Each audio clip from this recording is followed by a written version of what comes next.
Going live. Okay. Hi. Are we live? Can you guys hear us? I think we pressed the live button. So can you guys give us a thumbs up, or if you can hear us?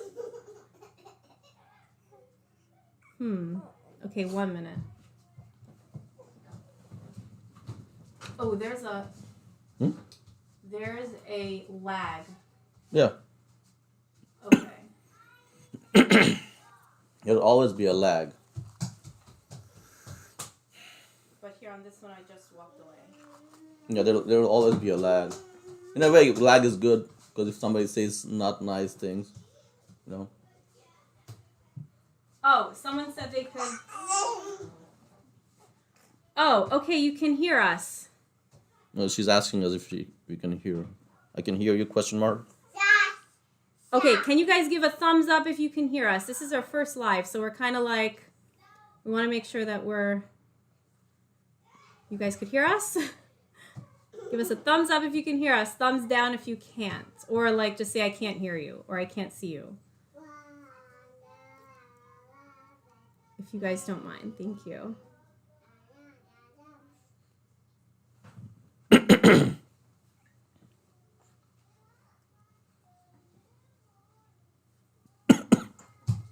And then we'll just get started. Let's see. Thumbs up. Up. Yay. That's good. Oh, good. Okay. Okay. So, great. Okay. So I guess we'll just get started. 1 second, sweetie. So, we wanted to do this live stream about conversions to Judaism and answer any questions that you guys have and do it live. Cause I guess lately, the past few weeks, I've been getting questions, almost every single day. And I feel like being live or having my husband answer live will get you better answers than me just like emailing back or commenting back in the comment section. Okay, there's not a lot of information out there about conversions to Judaism. So we hope that this helps and kind of fills some kind of a gap there. So here's my husband. This is my husband. His name is Shlomo. And I guess I'll let you take it away. Okay. All right. Bye, Thank everybody. you. All right. Thank you. See you guys soon. Okay. Okay. So good morning, everyone. If you are in the East Coast, if you're in the West Coast, it's a little too early. If you are in the, I don't know, in the Middle East, I guess it's almost Shabbat.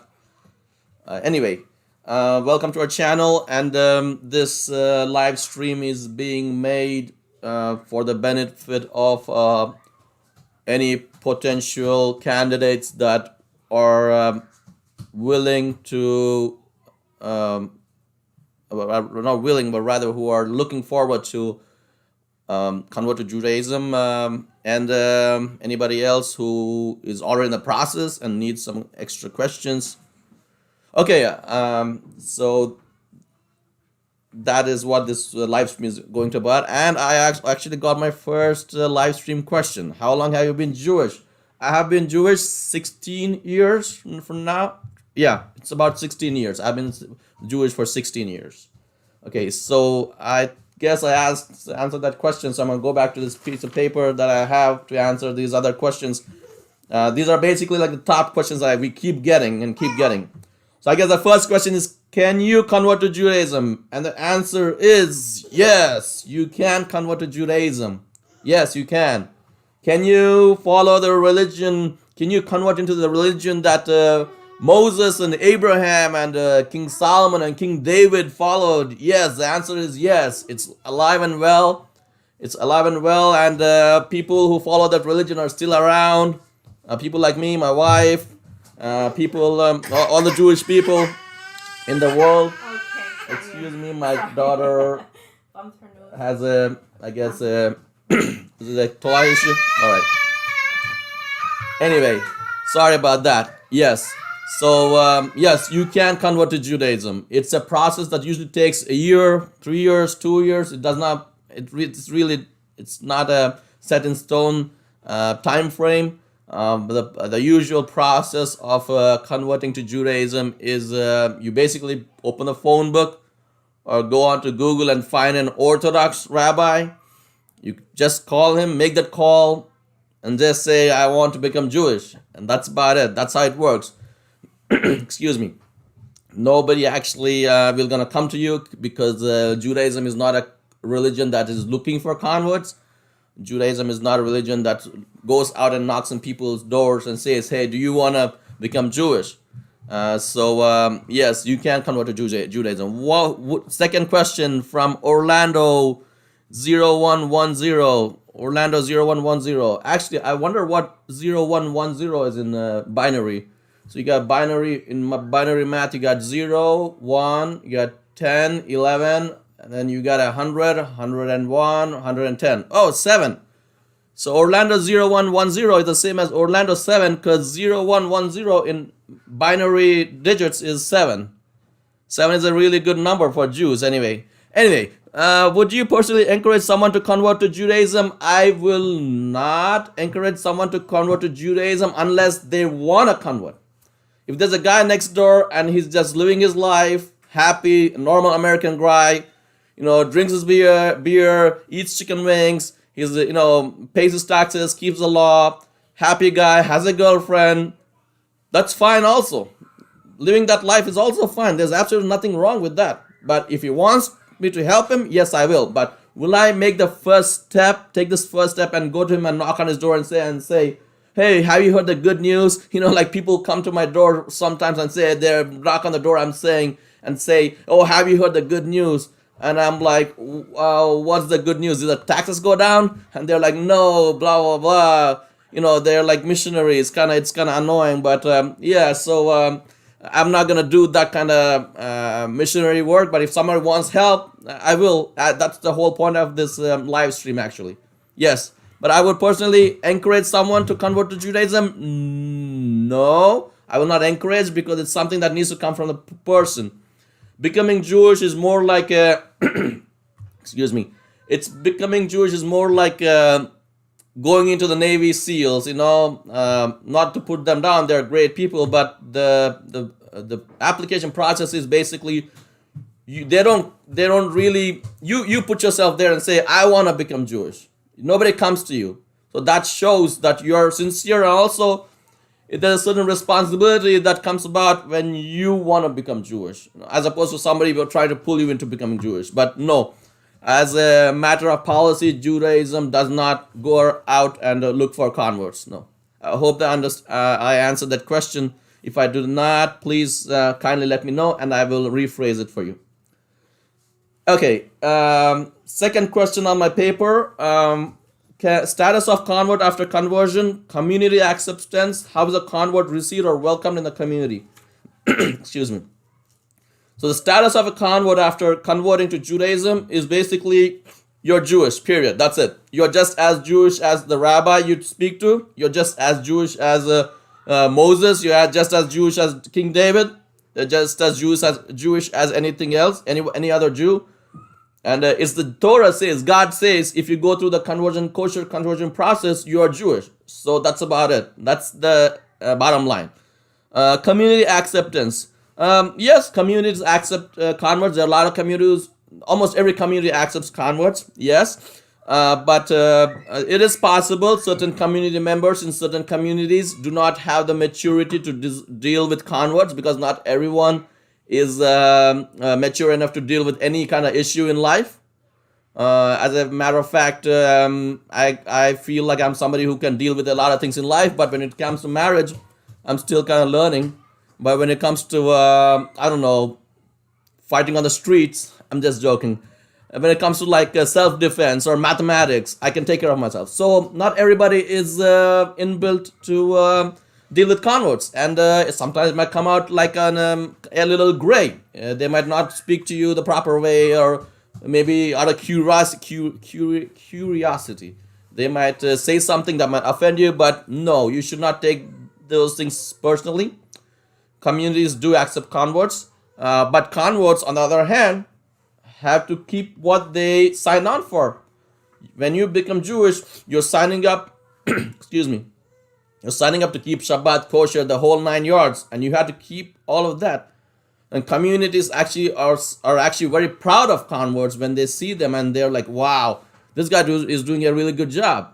So yes, communities do accept, and if you feel like a community is not for you, you can move.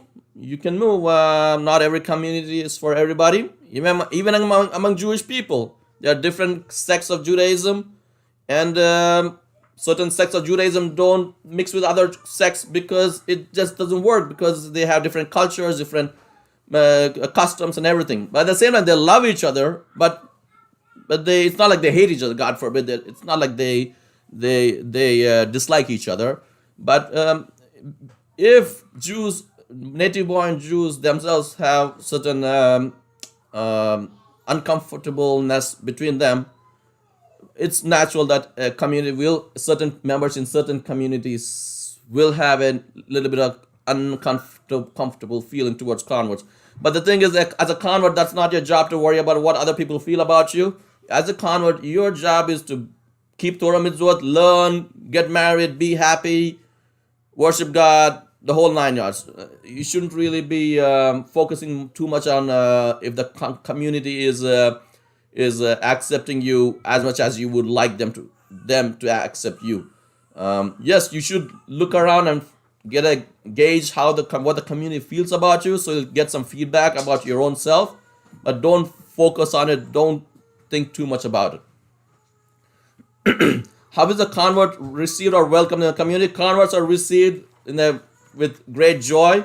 It is almost like as I said, like a Navy SEALs. In the beginning, you go through this boot camp. Everybody's like spitting on your face. Not really. Everybody's making your life harder. They want you to pick up logs and give 200 push-ups. But once you graduate, the day after you graduate, you become part of them. Become part of the team the same way.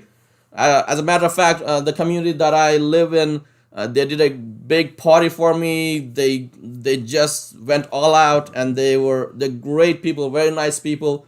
It's not a Lubavitch synagogue. It's a Ashkenazi synagogue, and they did a lot for me before I converted, and after the day after I converted, the Shabbat after I converted, they made a huge party. So I'm really lucky. I don't like using the word lucky, but I was really blessed, thank God, to have found such a open, caring community. Okay. Good morning. Happy Erev Shabbat. Okay, happy Erev Shabbat to you too. From it up. Okay, Orlando asked a question. Orlando 7 asked a question. What is your favorite book in the Torah? Favorite book in the Torah. Well, the Torah is the 5 books of Moses. Genesis, Exodus, Leviticus, Numbers, Deuteronomy. I don't know. I really do not have a favorite book. I guess it's all a favorite. But I guess it's all a favorite. All 5 of them are my favorite books. Maybe Genesis, because Bereshit, Genesis is Bereshit in Hebrew. Maybe that's more. I like that book more because you can basically see how people used to live long time ago. You can know the beginnings of humankind, mankind, beginnings of Judaism, beginnings of how people behaved and how the ideas came about. So I guess I have all the 5 are the whole Torah is my favorite book. But I guess if I were to focus on a certain topic, I guess Parshat Bereshit, the first Parsha, is I guess my favorite. I'm not sure. I'm really sorry. I do not have an answer to that question. Again, what's a parsha? A parsha is basically they take the 5 books of Moses and they chop it up into 52 segments, and each week we read one of the segments. So the first segment, aka parsha, is Bereshit. So yes, I like Bereshit a lot. Okay, so we do not have any questions on the chat box, so we will go back to our paper chat right here. Are non-Jews looking to convert welcomed into synagogues? Yes, non-Jews looking to convert are welcomed into synagogues. You should really find an Orthodox synagogue. Mind you, I'm stressing an Orthodox synagogue, not a Reform or a conservative synagogue, because if you want to become Jewish, the biblical way, Orthodox conversion is the only way, as of now, that will let you become Jewish, biblically. Okay, so that's the reason why I'm stressing Orthodox conversions. Yes, so non-Jews are welcome to go into synagogues. If you go in there, if you're a man, pick a yarmulke, put it on your head. Do not wear a talit because you're not Jewish, and it's not a gift given to you yet until you become Jewish. So you put a yarmulke, you take books lying there, and you start reading them, and it's in a corner. If somebody talks to you, be friendly. People have no issues. That did happen to me at least once. A non-Jewish person came into our synagogue and just sat there and was reading a book and was talking to us after the prayer services were over. So yes, non-Jews are welcome. If you want to convert, yeah, you're welcome. But please, if somebody has the idea, if somebody has a brilliant idea to go into a synagogue to convert Jews to Christianity or another religion, then it's gonna get very awkward. It's kind of, you'll be politely asked to leave. I know when we live in the United States, First Amendment, you can say anything you want, but a synagogue is not the place for you to go ahead and try to convert Jewish people. As a matter of fact, no, as far as I'm concerned, no place is a good place for a missionary to go try to convert a Jewish person, because it's not cool. It's not okay. Anyway, I'm kind of scared to go to a synagogue knowing I may be rejected and not welcomed. What should I do once I'm in a synagogue? So you really should not be scared, but I know how you feel because it's a new place. I mean, you can be going to a new place where you're welcome already, and you can still feel like butterflies in your stomach. I guess that's the term. But you should just go for it. What's the worst that's gonna happen? They're not gonna beat you up. They're not gonna scream at you. So you can look at it that way. No, you are welcome into a synagogue if you are looking to convert. What should I do once I'm in a synagogue? Well, if you're a guy, take a yarmulke, put it on your head out of respect for the synagogue, and you'll find books there, and you can read the books, look around, smile at people. Somebody's gonna for sure. This is like the Jewish thing. Somebody's gonna come and say, "Oh, where are you from? Brooklyn?" or something like that. So then you can say politely, "Oh no, I make it clear that you're not Jewish first, so they will understand who they're dealing with. So you don't waste their time, they don't waste your time, and things will work out for you."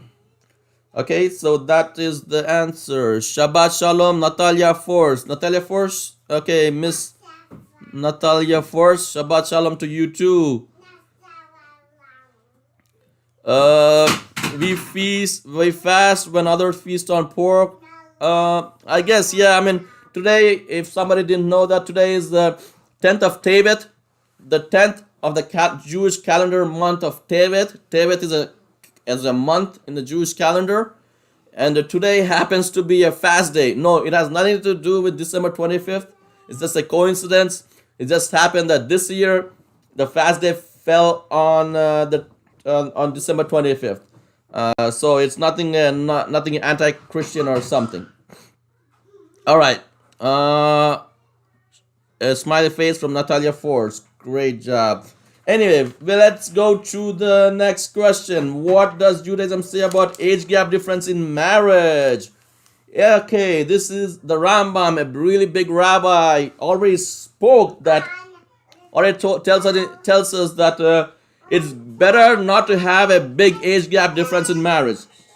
We do not have a number, but I'm guessing normally these days we would say a 3-year age gap, or a 5, or actually no, a 10 is maximum. 10 is maximum. It's very rare, but if a man and a woman come about and say, hey, we feel like we can do this, fine. I mean, I mean, as long as a girl is above the legal limit. I don't want some anti-Semite watching this video and saying, oh, this Jews say 10-year gap is okay, so if the guy is 25, maybe the girl can be 15. No, you can't do that.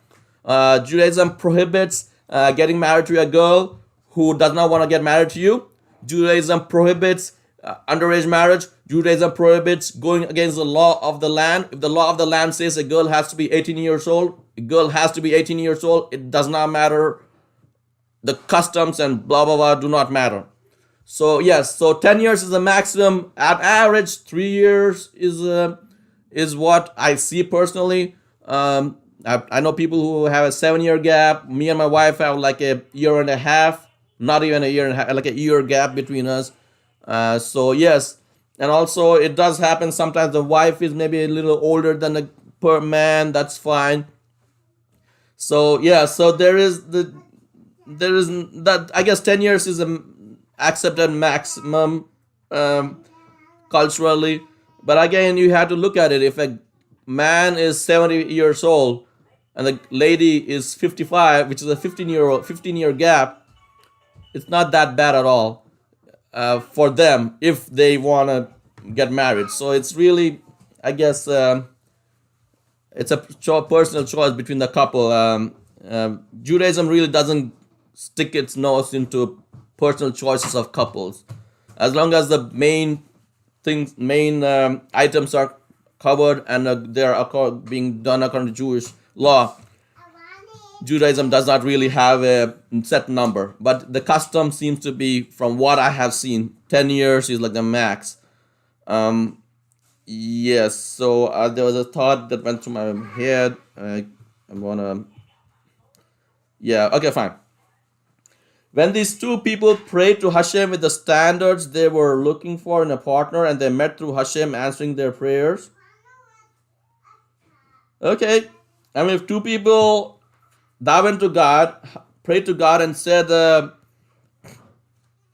help me find a partner, and they have a big age gap, and as long as both of them are over the legal age limit, and they know what they're doing, I don't think Judaism really cares. I mean, as I said, if you're a 70-year-old woman and a 55-year-old man, and you're Jewish and you want to get married and you feel it's gonna click, nobody's gonna care. I mean, we are not judgmental people, I mean, there are stories in the Torah where the wives were much older than husbands, so this is not really a big issue. Let me put it that way, okay? I hope I answered that question. If they always have been wanted to convert to Judaism for so many years before they knew each other, and now they are married with an age gap difference, will they be accepted?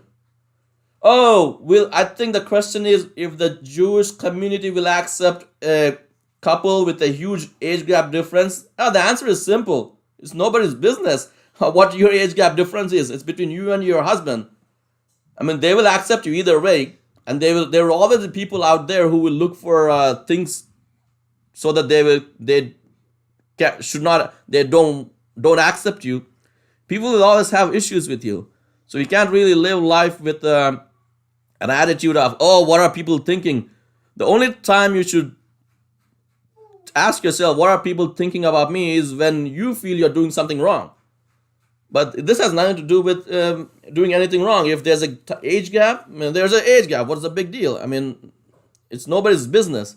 I mean, if the woman is like a foot taller than the guy, that's what it is, If the guy is 300 pounds and the woman is 90 pounds, that's what it is. I mean, it's nobody's business. So I don't think whoever asked this question, basically, I'll re-ask the question. They basically asked us, if they're married with an age gap difference, will they be accepted? Yes, they will be accepted. That's just the way it is, because I guess Judaism is more of a non-materialistic Middle Eastern tribal religion. That's what it is, no matter what other people say.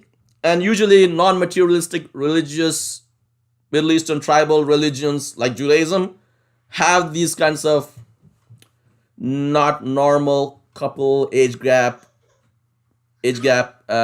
scenarios, because in a normal American marriage, You have the girl, she's 5'6", the guy is 6 feet tall.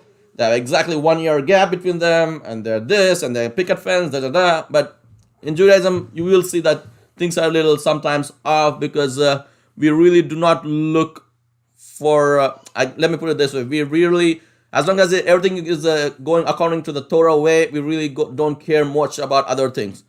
Like for example, I know in non-Jewish, I shouldn't say non-Jewish, I should say secular circles.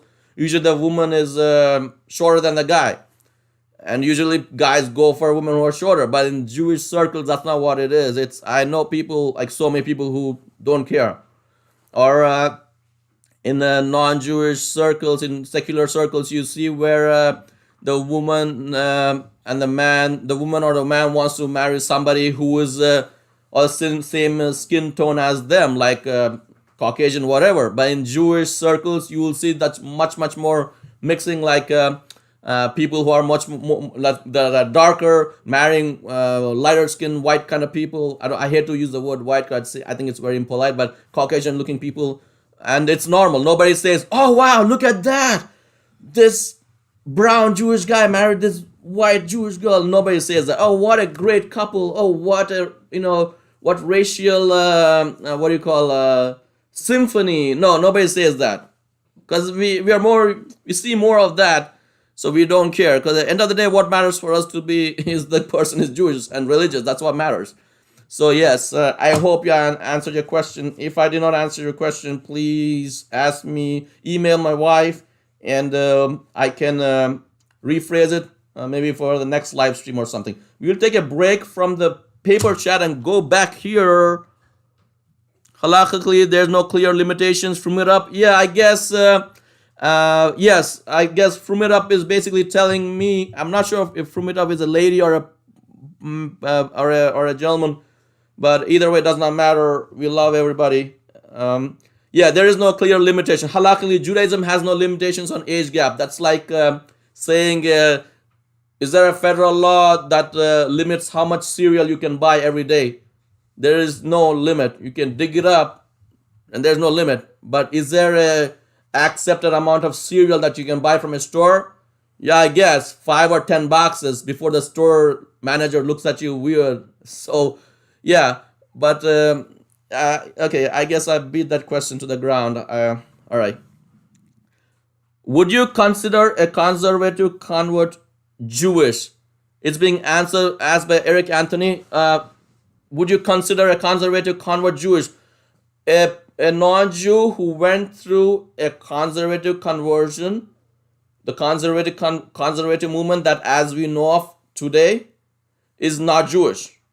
You had to go through an Orthodox conversion. Let me explain you the reason why. Because God said, please, if somebody wants to convert, go through these steps.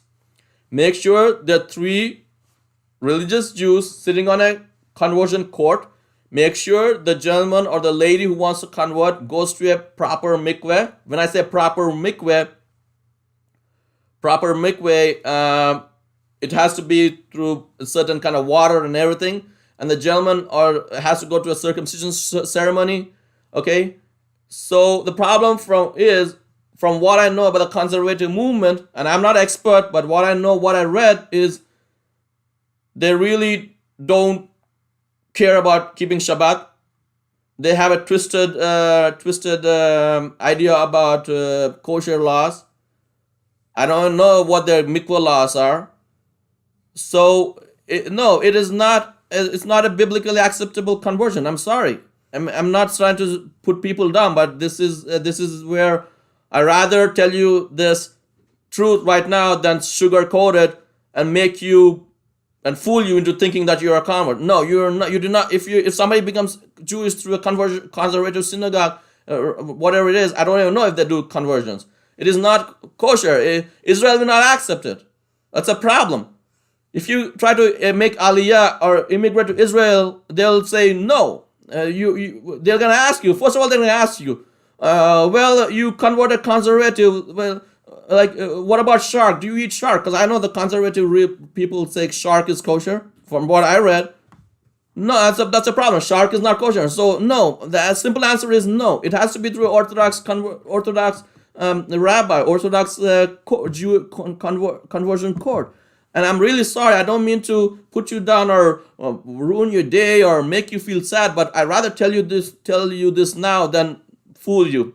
I think I'm doing you a bigger favor than the other people who fool you into saying, "Oh, conservative conversion is good enough." No, it's not. If you want to be Jewish as Moses, David, or Solomon, or whatever, as of this today, as of this moment, the Orthodox movement is the only movement that does conversions that can make you as Jewish as they are. And I'm sorry, because I know people. I know a woman, at least one lady, who converted reform, then realized something was wrong with it. She just didn't feel right, or something happened, and then she converted conservative. She realized she still feel no, something was wrong with it. Okay, and then finally she converted Orthodox, and she wasted time. And in the meantime, I don't want to go into details, but she wasted time, and it's very sad and it's very frustrating. It's frustrating. Conservative conversion is it's like a fake Gucci bag in China. It's not real. I'm sorry. If you want me to explain it better, please ask me more detailed questions in the chat and I'll explain it to you. But the answer is no. I'm sorry, sir. It is not. It will never be. Only way conservative conversions will be kosher if the conservative movement picks themselves up and says Shabbat needs to be kept this way, which is the proper way, which is the biblical way. Kosher needs to be kept the proper way, and they remove all these non-Jewish ideas from their books and everything. And if they up themselves, aka they become Orthodox themselves, and they do a conversion, then it'll become kosher. But as of now, at this moment, from the best of my knowledge, no, it is not. I'm really sorry. I don't mean to waste your time. I don't mean to make you sad. I don't mean to be rude. I'm not a guy who really puts it in people's face, but this is it's almost like a dating ceremony right now, you know? I'm gonna tell you the truth. I'm sorry. I cannot. I'd rather give you the bitter truth than the sweet lie. Okay. I'm Ashkenazi. From It Up says, I'm Ashkenazi and my husband is Sephardi. Go Sephardim. Gay. When we got married, it was a surprise from my Hasidic community, but nowadays it's more common. P.S. I'm a woman. My name is Sarah Malka. Okay, Mrs. Sarah Malka, you did a great job marrying a Sephardi guy. They're the best cooks and they really know how to take care of their wives. And I'm just joking. Anyway, yes, Hasidic community, it's not normal because Hasidic Jews are Caucasian looking. And for the past 300, 400, 500 years, all they had was Caucasian people in their groups. And it is kind of out of the normal when they see a guy who's Sephardi among them. But I myself am Lubavitch, which is heavily Caucasian looking people. Although, let me just make it clear, I do not believe Jews are Caucasian. Jews are a Middle Eastern tribal ethnic group, okay? But I have no problem if most of all the people around me look Caucasian. No, I don't care. I still love them. I like the variety. Anyway, that's another story for another time. But yeah, so Hasidic communities, yeah, because they're not used to it. That's about it, you know? It's very simple. It's like the Boy Scouts having a African American child in their scouts. People will look at him and be like, "Wow, what are you doing here?" Like, but it's normal. But now it's becoming much more common. And I really don't want to dwell on the whole Sephardi Ashkenazi thing because I really do not believe there is such a thing as Sephardi Ashkenazi anymore. Okay, people are gonna probably send me hate mail for saying that. I don't think so, but anyway, because we are mixing up so much, which is good. End of the day, we're all Jewish. We come with the different customs. Main thing is we respect each other's customs. If you don't like that custom, just don't do it. That's it. You know, if you like the custom, you can take over it. So take that over on top onto yourself, because all the customs we know are end of the day like came about in the past 1,000, 2,000 years. So we really don't know what the real Jewish customs were 3,000 years ago. Maybe we do know certain customs. Okay. Thank you for your answer, Eric Anthony. Eric Anthony, thank you. I'm glad you thanked me for my answer. I'm really sorry, Eric Anthony. I do not mean to be rude, but I'm very serious, dude. I rather tell you right now, I do not want, because Because when I want to become Jewish, I was also looking into the Reform and Conservative movement, and because they were kind of like easier, but then something told me like after literally 1 second, half a second, no, I'm not gonna, because I just know what they're doing is wrong. I'm sorry, okay, I'm not stupid, okay. But doesn't mean I hate conservative Jews. No, God forbid. No, I love all conservative Jews and all Reformed Jews. They're my people. I don't care if a Reformed Jew has a stone thrown into their living room overnight. I will go sit in front of their house, make sure it doesn't happen again. If a conservative Jew needs blood, God forbid, because they had an accident, I have no problem giving them my blood. My issue is with the movement, the information, the concepts that I have, not the people themselves. Okay, I'm Lubavitch. I have strict orders from my Rebbe to love all Jews, no matter which denomination they are. But but I will put my foot down when it comes to accepting their theology, Reform and Conservative theology. Okay. Anyway, all right. Miss Sarah Malka, thank you for the comment. Miss Sarah Malka is asking me also for conservative conversation. I guess she meant conversion. It is a big issue for shidduchim, especially when she wants to marry an Orthodox man. Yes, if you become a Jew, if you convert through conservative movement, no Orthodox religious / Hasidic girl will want to marry you. Period. Because as far as they are concerned, you're still a goy. I mean, a non-Jew, because you never went through the whole process. It's kind of like voting for president. If you did not go through the election process properly, then you're not a president. Somebody gonna fool you and say, "Oh, you're still the president," but you're not the president. You gotta go through the exact process. Everything should be done the proper way. If it's not done, then you're not the president. And if you sign a bill saying blah blah whatever, it's worth nothing. The same way. So I'm really sorry, Eric Anthony. I must say, of all the people here, Eric Anthony is the one that I really care about. And I do care about other people also, but Eric Anthony is one I really care about. Okay? And for the children after, it's a really big challenge. Yes, if the worst is when a non-Jewish lady converts through conservative movement, and she has kids, and then the kids have this fake label that they're Jewish, and they go to college and they meet a real Jewish person and marry them, and that real Jewish person thinks they're Jewish, and they're not really Jewish because their mom converted conservative. So it's a whole mess, and it messes up the whole lineage, and that's the reason why. That's the reason why it's so strict actually in Israel. They want to make it like a streamline the whole thing.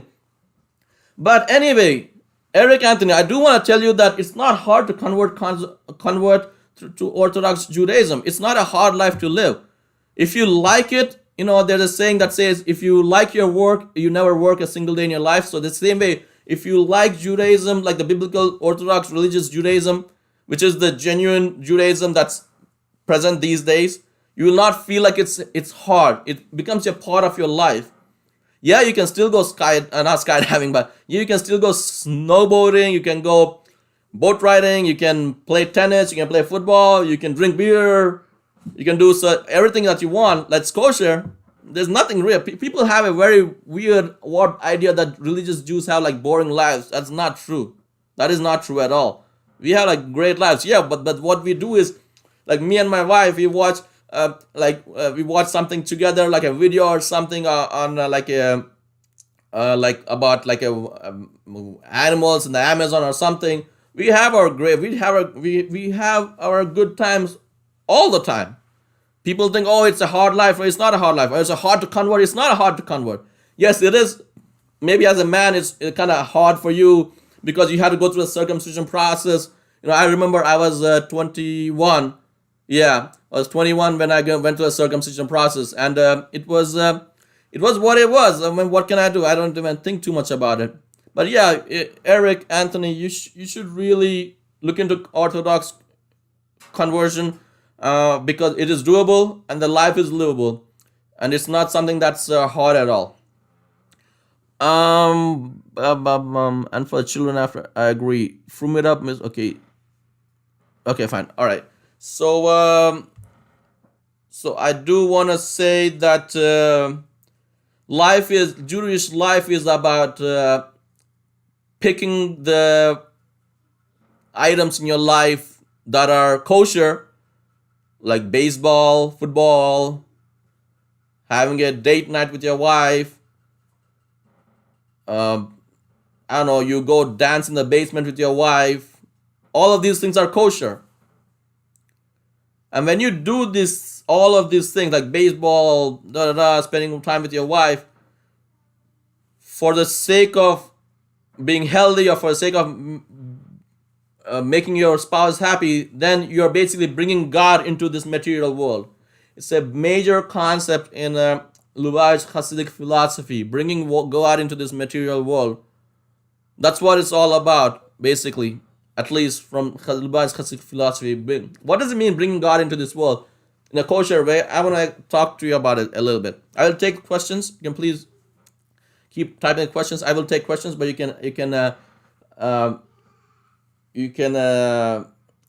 lost my train of thought. Okay, fine. Anyway, I want to talk to you about it has something to do with what Eric Anthony said before. So the whole process of what is life, why are we here, is because God wants us to use this material world so to bring him into this world. What does it mean using this material world? In a kosher way, obviously. It means basically, if there's a piece of steak, kosher piece of steak, God wants you to eat that kosher piece of steak, but make a bracha, enjoy it. Have in mind that with the steak you should be more healthy, and then thank God for the food.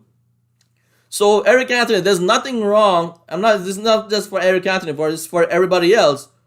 Okay, Eric Anthony said, "May Hashem bless you, brother. I look forward to seeing more of your videos." Okay, thank you, Eric Anthony. Okay, I don't know if you're leaving, but thank you for the comment. Anyway, so what does it mean bringing God into this materialistic world? It's basically meaning when you use things in your life like a car, when you take a car to help your neighbor, drive your neighbor to the store, or when you have a $20 that you lend to your friend, the car and the $20 bill are materialistic things. They can be used for good or bad. You can use a car to drive somebody to a good place or not good place. You can use the $20 to lend it to somebody, or you take the $20 and buy something that's like a non-kosher piece of meat or something. But when you take the car and drive somebody to help them out, or when you take those $20 and lend it to a person who needs it, then you are basically bringing God down into this world through the car, through that $20 bill. That's what really means bringing God into this materialistic world. And that's what it is. And the only way we can bring God into this materialistic world is if you use the world. If you open the beer and drink it, and you I don't know, you're put on some light music to make your wife happy, or when you sit around and play a Monopoly with the Monopoly game with your kids. That's where you're bringing God into this world. By making your spouse happy, which is what God wants. That's how you're bringing God into this world, through that music. By making your kids happy and spending time with them, which is what God wants you to do. You are bringing God down into this world through that Monopoly game. And then all of a sudden, all these Monopoly games in the whole world get uplifted. It's a heavy concept, but all the games basically get uplifted. I'm not sure if I'm making sense, but this is not what I was going to talk about. But anyway, any questions about how to bring God down into this materialistic world, please let me know. I'd appreciate it if it did not make sense. Okay, next question from the paper chat. Paper chat says, why do they ask questions before converting, and what types of questions do they ask? Why do they ask questions before converting? It's very simple. We want to know you are sincere. As I said, becoming Jewish is like going to the Navy SEALs, or almost being like a airman in one of those nuclear bomb silos. You want to come work there? We need to know what kind of person you are. If you're sincere, because once you become Jewish, you're Jewish for life. if somebody converts Orthodox Jewish wise, and 6 months later starts going to his old religion, it does not matter. He's still Jewish. Period. He's stuck for life. So, and the problem is he's not just stuck for life. He's also stuck with a lot of powerful spiritual energy. So we want to make sure that if you're becoming Jewish, you do have the proper intention and the proper drive. You're truthful. Yeah. So I don't think it's much to ask from anybody, because anytime you want to join any group, they ask you if they try to gauge if you're being sincere. I guess this kind of question comes out mostly because people usually think that any religion wants them to convert, but Judaism is opposite. We don't want you to convert. That's not our priority in life. Okay. And what does the questions do they ask? They basically ask you to make sure to see if you know what you're getting yourself into, how deep you have a knowledge of Judaism. Excuse me. They'll ask you if you know, what do you know about? Like, what do you know already? And then they ask you, why do you want to convert? Why don't you just drink your beer, watch football, and eat chicken wings and be happy with your girlfriend? Go to Nevada, go to the casino. There's nothing wrong with all those things. Why don't you just live that kind of life? They're going to say that to you. And then you will have to give the answer. I'm not going to give the answer, because if I give you the answer and put it on the internet, everybody's going to give the answer. I'm not giving the answer. The answer is a secret. It'll come from your own mouth. But I'm going to give you a hint, though, to the answer. Everybody has a different answer. There's no one particular answer. When your intention to convert to Judaism is the love you have for Judaism and Torah, and you're being genuine. Okay, if you want to convert to Judaism because of the love you have for Judaism and Torah, and also for God, that's the main thing, and you're genuine, then I don't see any reason why you will be rejected. I don't see any reason why. But show them you're sincere. Show them that you need, as a potential convert, you need to show the rabbis, okay, Rabbi, I know after I become Jewish, I need to go to synagogue every day and pray 3 times a day. And I know on the Sabbath I can't drive, so I need to have a house close to the synagogue. So you tell the Rabbi, guess what? I found a house half a block from the synagogue. Materialistically, practically speaking, they're looking for practical answers. Practically, what are you gonna do? Practically, what are you gonna do if you're an African American and you have very low chance of getting married to a Jewish girl, because the world runs in a way where most ladies do not want to marry African Americans. That's just the way it is. Nothing wrong with African American people. I do not know any African American people in my life. I know one, actually. He's a great guy, my friend, Mr.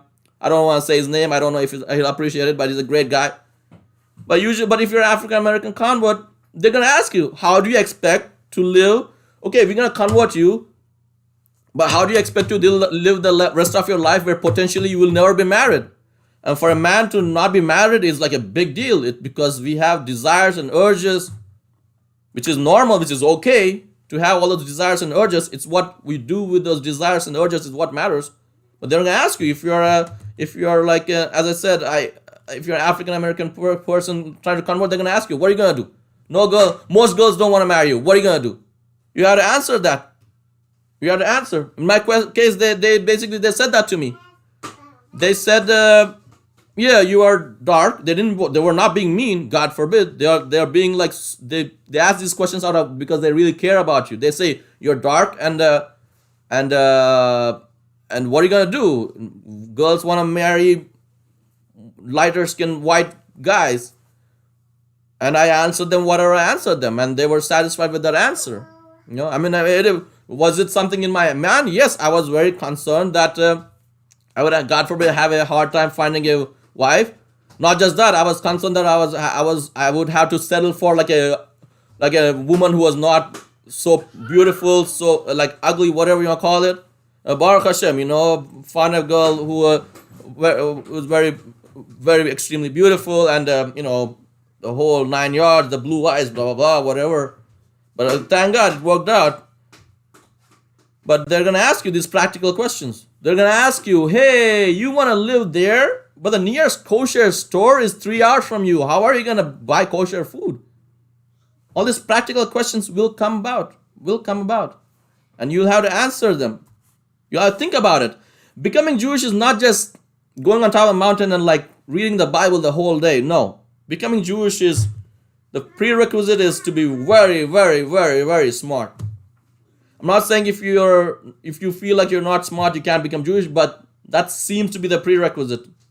Because one theme that you see all the time that comes about between Moses, David, Abraham, Solomon, everybody, they're all smart people. None of them were stupid. Okay, so I guess smart. When I say smart, I mean solution oriented people.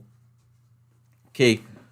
For me, Mrs. Sarah Malka said, for me, the goal in life is to elevate my everyday activities by recognizing that God gave me that thing, that talent, that spouse, family, that food. Perfect. Exactly. So Mrs. Sarah Malka nailed it. She knows what she's talking about. Natalia Force said amen to something. I guess I will agree with you. And saying thank you, Hashem, for all of these gifts. Yes, I agree with Mrs. Sarah Malka one more time. Anyway, so going back to the whole thing, so going back, if you become Jewish, you need to marry Jewish. And I main thing is I was brought up back in India where it is drilled into your mind that you should pick a girl who's very beautiful, that's just the way it was. And I was so scared, like I was gonna settle for somebody like not so pretty, to be honest. I mean, I'm being open here because I want to be open here, because you need to know what these things are. And thank God I found a very pretty woman. Thank God that was a big thing, because had I married somebody who I thought I would have to adjust to, who I thought who was not beautiful, it would have been eating me up every day. But thank God, God knew what I wanted in my back of my head, and He helped me out. So the point I'm making is, practically, they're looking for practical solutions, practical answers. They're not there to trip you up. They just want to ask you practical questions. Like if you're Jewish, if you convert and then day after you convert, you want to move to Antarctica, there are like no synagogues, it shows that you don't know what you're getting yourself into. Because a normal Jewish life involves living in a community where there's a synagogue, living in a community where there's a mikveh, living in a community where kosher food is available, having a family, children's education, all of that. That's the whole package deal.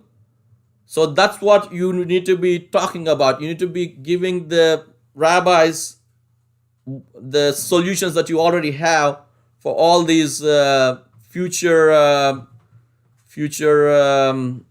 I shouldn't say problems, but future items.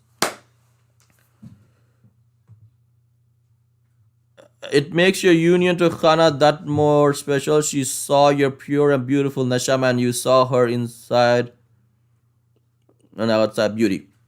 That's what Mrs. Sarah Malka says. Oh yeah, I know I have a great neshama. I have the best neshama. I mean, I know I have great neshama. Well, it's very nice that you recognize that. But yeah, I know I'm right up there. I'm right up there. Great. I'm just great. Fabulous neshama. Okay. But anyway, talking about neshama, yes, I'm glad Mrs. Sarah Malka talked about it, put the word neshama there. So there's a question asked, not question asked, but there's a thought process going around. Hey, why is it that are non-Jews lesser than Jewish people? No, it's not really. It's just the fact that their neshamot, the souls, come from different parts of heaven, so to speak, and they have different missions in life.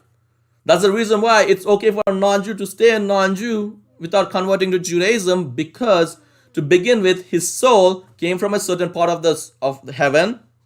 I'm going to say heaven, but whatever, from the higher realms, and it's okay for him to be there. There's nothing wrong with being a non-Jew, because you have a mission also. Actually, you have a bigger mission because you have this whole world to take care of.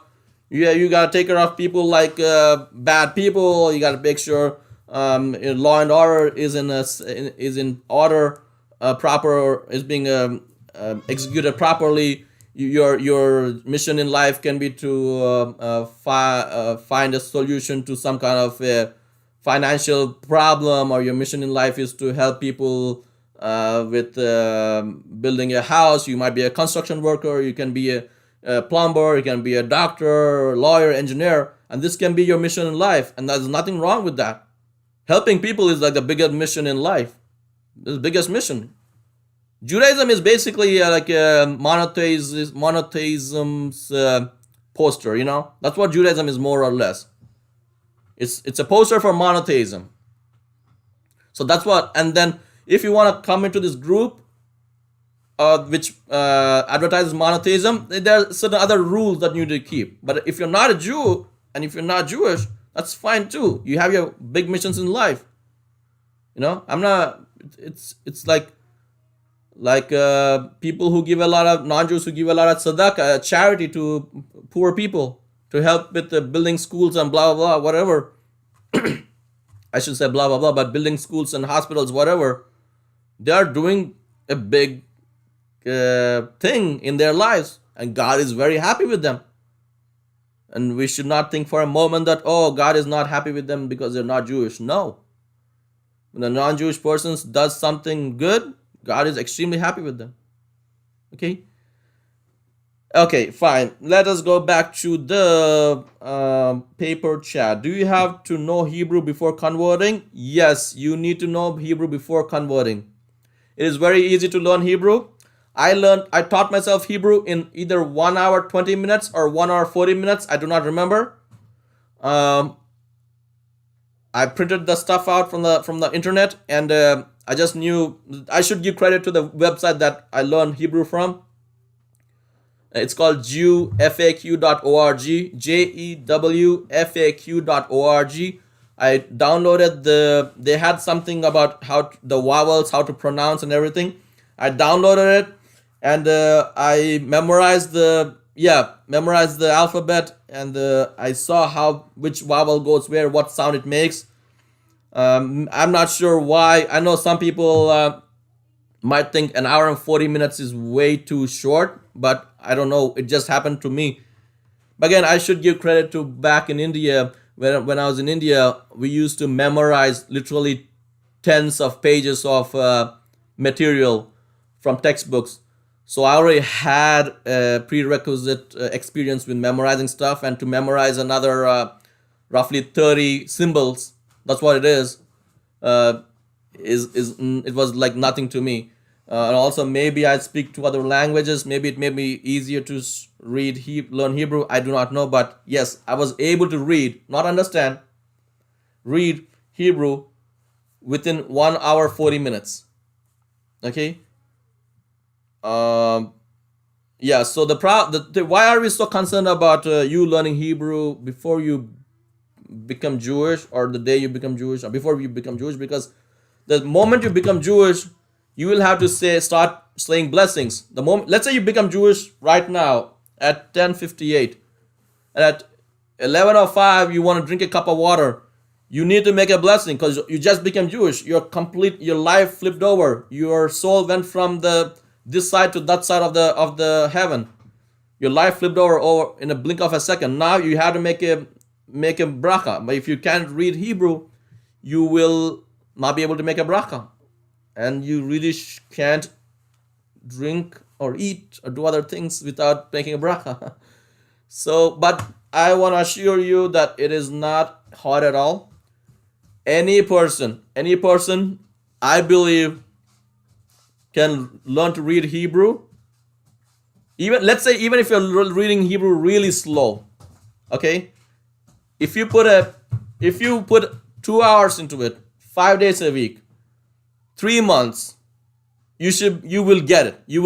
And also, you don't have to worry about it too much, because there are like lot of material out there that you can use, so it's not something that you should worry about. But believe me, if you are becoming Jewish, I'm telling you right now, you will know Hebrew. And it's something that you might tell yourself, hey, I don't think I'm going to be able to read Hebrew ever. No, I'm telling you, you will. It will happen. There are no so many people. I know people who always said, I don't think I'll ever, whatever, but it's going to happen. You will read Hebrew. If you want to read it slowly, that's fine.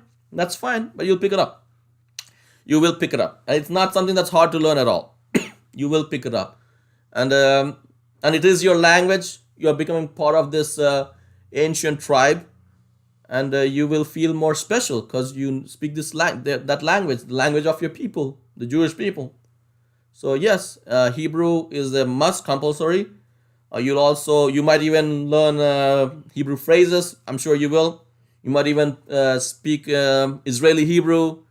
You might go to your neighbors and be like, hey, hello, ma pitom, you'll know all the slang and everything. God knows what you're going to say. But you'll have fun. But yes, you have to know Hebrew before converting, to the best of my knowledge, because there'll be practical issues if you do not know how to read Hebrew. You don't have to speak Hebrew or understand, but reading is the first important thing. And it's doable for everybody.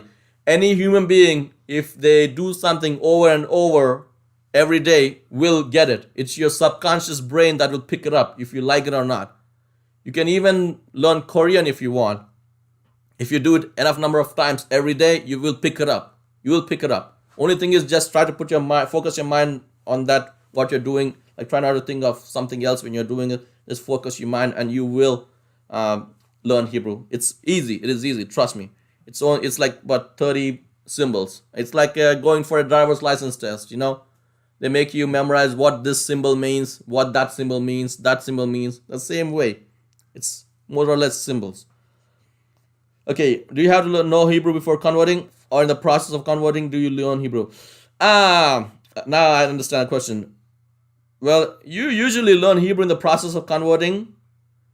But if I were you, I would learn Hebrew today because you do not know how long it'll take you to pick up Hebrew. But even the most hardened non-Hebrew speakers, non-Semitic language speakers will learn it in a few months. I mean, it's just, that's the way it is. It's like an easy language. Okay.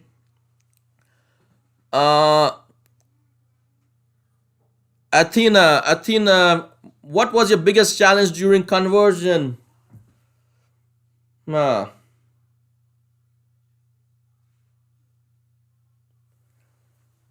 I'm not sure what my biggest challenge was. I guess the biggest challenge was to find a rabbi, because where I was, we had a rabbi, but he didn't do conversions. And then thank God I was introduced to this big rabbi in New York, and I did not know he was this big rabbi in New York who did conversions. I was thinking that I was going to another second rabbi who was just another rabbi, but later on I found out he was this huge rabbi. So I guess finding the rabbi was a big challenge during conversion. I do want to say, talking about challenges, I'm glad Athena asked that. There'll be challenges before you convert. One challenge is your non-Jewish family. The challenge is for you to basically, to put in a nice way, cut ties with them. Because when I say cut ties, I do not mean being rude or being mean. Just you need to start drawing a line in the sand. Because if they invite you to come over for December 25th, or they are having a pig grilling, like a barbecue pork ceremony, whatever, you can't go there. If your cousins want to hug you and kiss you, you can't. That's a no. So there'll be challenges, and actually I want to make another video about that, another live stream about that, because that's a whole new topic unto itself. But yes, there will be challenges. But I think my challenge was finding a rabbi, because I kind of made up my mind, no matter what, I will convert. No matter what, this is gonna happen. No matter what, I will. One of my plans was actually to marry a Reformed girl, but make sure she's Jewish. And then, so I knew once I marry a Reformed girl, people will ask me to convert. So my plan was to convert to Reform. And then now that I'm converted to Reform, I could go to conservative rabbi and say, can you convert me to conservative? And then eventually I was gonna go to an Orthodox rabbi and say, oh, you know what? Can you convert me to Orthodox because I'm already married to a Jewish girl, and don't you want me to convert to Orthodox? I was gonna use that as an example, but thank God things didn't work. Things worked out the other much easier, much faster in another way. So yeah, so that was my well, that was a challenge to find a rabbi. Yes. From it up, Mrs. Saramalka said, you also have tools like my first Siddur, which is a recording of every blessings, a great first step. You also have phonetic Siddur to make sure you're sounding the Hebrew words properly. Yes, Mrs. Saramalka is right on target. Yes, there are a lot of, going back to the topic of learning Hebrew, there are a lot of tools there that help you learn Hebrew. There are a lot of tools there that will like they write it out in English, but when you read it, you're really reading it in English. It's called transliteration. There are a lot of Siddurim that do that. I still want you to learn Hebrew, personally, because there's this certain camaraderie, certain groupness that comes about. You feel a little bit more connected to Jewish people if you were to read Hebrew by yourself. Personally, I do not want people to do that because that's almost like still standing on the fence. I don't want you standing on the fence. I want you to fall over into the outer side, you know. But nothing wrong with doing that. Reading from Mrs. Sarah Malka had a great point. Nothing wrong in reading from a Siddur which has transliteration or the other tools. But eventually, I really think you should really learn to read Hebrew. It is not hard at all. It is not hard at all. It's a very easy language. I don't know. It's not like Arabic where you don't know where the alphabet ends and where it begins. It's all like one big squiggly string. Yeah. So that is what I got for now. Let me ask my manager. Anything else? It's 1 hour. What are we gonna? Okay. Yes. Yeah, so hi, everybody. Does anybody have any more questions? Just post them here. Otherwise, we're going to end this live stream. Athena, do you have any questions? I don't mind answering any extra questions. Maybe we'll give it like a second because I think there's a lag. There's a lag. Yeah, actually, we can give it 2 minutes, okay? Because there's a lag in the internet. You're absolutely right. Learning Hebrew is essential. Sometimes we still need a bit of help at first. Yes. Mrs. Sarah Malka, I completely agree with you. Yes, we do need help. Yes, I completely agree with you. What I was trying to tell you is I'm just concerned, like between you and me. No, I shouldn't say between you and me, but as a Jew to the Jew, I want to say that I just don't want people to like read from that kind of siddur forever. You know what I mean? So, but yes, you're 100% right. Yes, but I don't make the decision. It's the Beis Din will be making the decision. So you guys will have to like ask the rabbi that is converting you. Okay, but Mrs. Saramalka did have a great question there. Great question. What was your biggest challenge? Okay, Athena. Maybe I can. Let me go back to Athena's question. What was your biggest challenge during conversion? I guess finding a rabbi and also finding a wife, because that was a big thing culturally where I come from in India. It was I was like, I don't know, it was like diving into an ocean with your scuba suit on, backwards from your boat. That's why it was, not knowing anything about the whole marriage situation. So I guess that was also, I wouldn't say challenge, but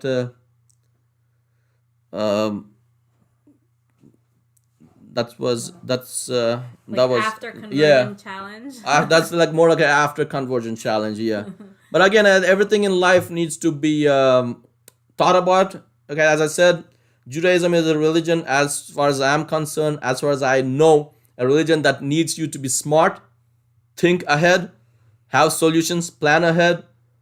You do not want to be like not smart about it. You gotta think.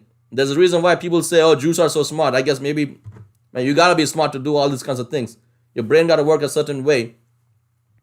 I'll take the compliment anytime. You know, when people say, "Oh, Jews are so smart." Okay, fine. I know what my favorite is. Jews are rich. That's the best. I like that. Amen. That's the best. That's the best anti-Semitic comment I like.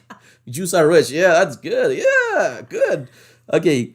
What are the two other languages you speak that facilitated you learning Hebrew? I speak two Indian languages.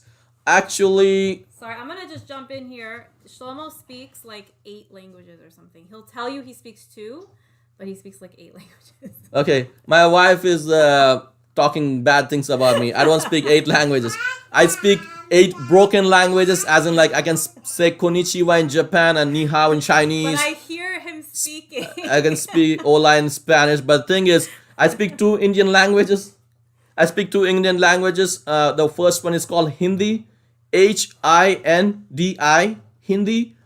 It is the national language of India, and every state in India has its own language. Yes, every state in India has its own language, and no, they are not similar. If you go from one state to another state, you are in trouble because they don't speak your language. It is not like just because Pennsylvania and Ohio are next to each other doesn't mean people will understand each other if they have different languages. There's absolutely very like almost non-existent similarities among the languages among the states in India. The second language I speak is Telangana, Tealangana, Telangana. I also speak Urdu, Urdu, which is spoken in Pakistan. Now you're gonna ask me, hey, why on earth are you speaking a language that's spoken in Pakistan? It's very simple. The city I come from, actually they speak Hindi, Telugu, and Urdu. So you just pick it up on the street, pick it up in school, pick it up on the bus, pick it up with friends. So yes. But I like telling people that I speak Hindi and Telangana, apart from English. I speak Hebrew, but I do not consider myself a Hebrew speaker. So yeah, I guess officially I speak 3 languages. Good Shabbos, Mishpacha, Natalia Force, good Shabbos. Thank you so much for coming. She is your number 1 fan. It's good. She is my fan. Thank God. I'm also, she's bilingual, Swedish and Finnish. Natalia Force, you know Swedish. That's very cool. What's the Swedish thing? Monga. Oh my gosh, Monga better small. What does it say? It's Swedish. When I was a kid, me and my friend, she had this like program on her computer, and we learned some kind of a Swedish phrase together, and it was like a thing, and I never forgot it. Yeah, I knew my mom's friend is in Sweden. She used to live in a place called Gothenburg. She used to write letters, and it always said kron on the stamp. So yeah, I know Sweden. My mom's friend lives there. Finnish, I don't know anything about Finland, but I guess they're cool people there also. It kind of looks like Finland outside right now with all the snow. But anyway, Natalia Force, we are very happy that you seem to be somebody from far away, and we are happy if you're Jewish. We are happy that somebody Jewish knows Swedish and Finnish, and if you're not Jewish, we'll love you too for whatever you're saying. It's amazing that these languages help you. Yes. Tak des sama. Oh, I guess it's thank you, I guess. Oh wow, Frumira Mata, Mrs. Sarah Malka speaks 7 languages. None helped me with Hebrew. Gothenburg, yeah, Gothenburg is a place. Yeah, Gothenburg, yeah. Before Gothenburg, she lived in Stockholm. What is Stockholm? I forget. I don't know, forget. But she moved to Gothenburg. Yeah. Wow. Beautiful. So that's very cool. So I guess nobody has any more questions. So you want to ask them if they have any questions, or we officially say they can just say bye bye. Yeah, I think we'll end it here. Thank you all so much for coming, and I hope that this was helpful. I think my husband's great. I am his number 1 fan. So anyway, I hope it was helpful, and you guys, as I always say, you can always email me and comment and let me know if you want to do this again. And I guess we'll say good Shabbos. Yeah, let me say thank you. And Shlomo will say thank you for watching this video. Blessings. Yes, Shabbat Shalom, and I want to say thank you. Gracias. Toda rabba. Spasiba. Adank. Namaskar. What else? I guess that's how I say. I forget. That's it. Okay, I know it says thank you in 6 languages. I guess. Okay, fine. Thank you so much for watching. Again, going back on a serious note. Any questions? Please email us. My wife. And we will see you soon. Shabbat shalom. And okay, Mrs. Sarah Malka, thank you for coming to the live stream. Shabbat shalom. And Natalia, excuse me, Natalia Force, thank you for coming. And everybody else, thank you so much. Have a good day and Shabbat shalom. Bye bye. And stream.